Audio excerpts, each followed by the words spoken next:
This is one of the most exciting days of my professional career.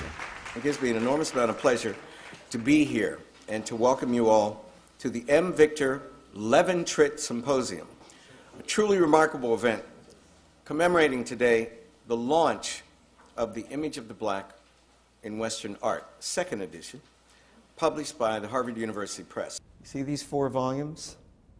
They have been 20 years in the making. And I want to tell you the story. It all started in the year 1960 when Dominique de Menil, who was a brilliant collector and critic of art and a great philanthropist, decided with her husband John that they wanted to make a contribution to the civil rights movement in Houston, Texas, that would somehow take advantage of their love of and passion for art collecting.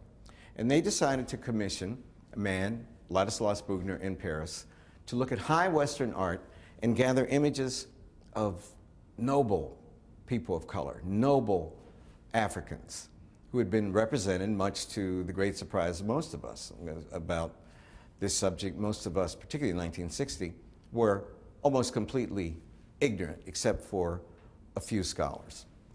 And they thought, Madame de Menil once told me, that the project would take maybe a year. What would they find? Maybe 1,000 images? Well, that was 1960, and this is 2010. And that's 50 years later, and scholars working collectively, initially under Ladislas Bugner, now under my colleague David Beinman, have collected 26,000 images of persons of African descent in high Western art. And this archive is now housed, I'm proud to say, here at the Du Bois Institute at Harvard. And how did it get here? Wow, that's an interesting story too. The moment of continuity between the various phases and incarnations of this project consists of one person, and her name is Karen C.C. Dalton. And Karen happened to have fallen in love with an architect who was living in Boston, a man named Todd Lee. And she fell in love with Todd about the same time that Anthony Appiah and I were recruited to Harvard to rebuild African and African American studies. And so I went to Neil Rudenstine and said, we have a tremendous opportunity to get this archive. Some of you have heard me tell this story, but most of you in this room haven't. And Neil and his dean responded, this is great, and we would accept Madame de Menil's donation of 26,000 images of blacks in Western art, transparencies, if you raise $3.6 million. Well, New Year's Day, I get a phone call. We're all sitting around our house in Lexington and happy and celebrating, watching football, drinking champagne. And my wife, Sharon Adams, said, Neil Rudenstine's on the phone. I said, oh my God, what have I done? The president of Harvard's calling me. I said, hello. And he said, how are you coming? Happy New Year. How are you coming with the fundraising campaign for the Image of the Black in Western Art?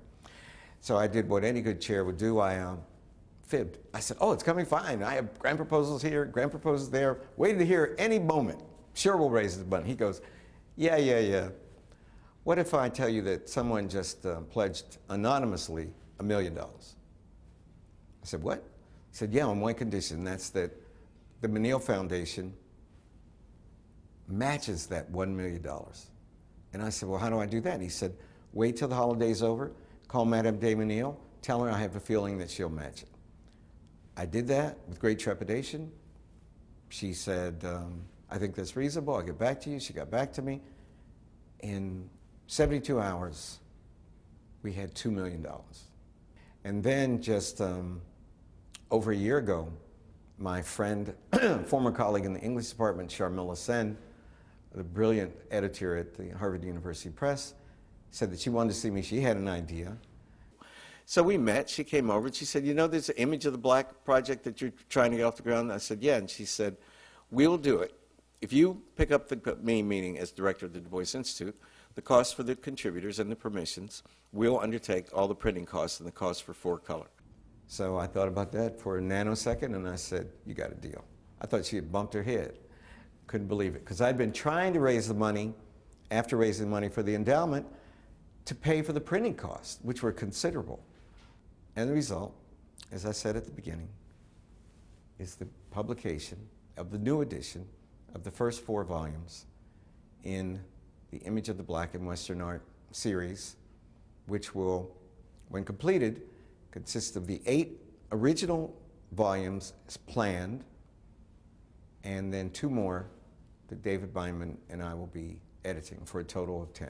This is certainly a great day for me personally, but I think it's a great day for all of us who love art, who love the history of art, who love the idea that the arts and the humanities can somehow, even on the most subtle level, make a lasting and permanent commitment to human understanding and ultimately to world peace. That's the secret of the genius of Dominique Damonier's vision to collect all the images of black people in the history of Western art and to publish them in these magnificent volumes.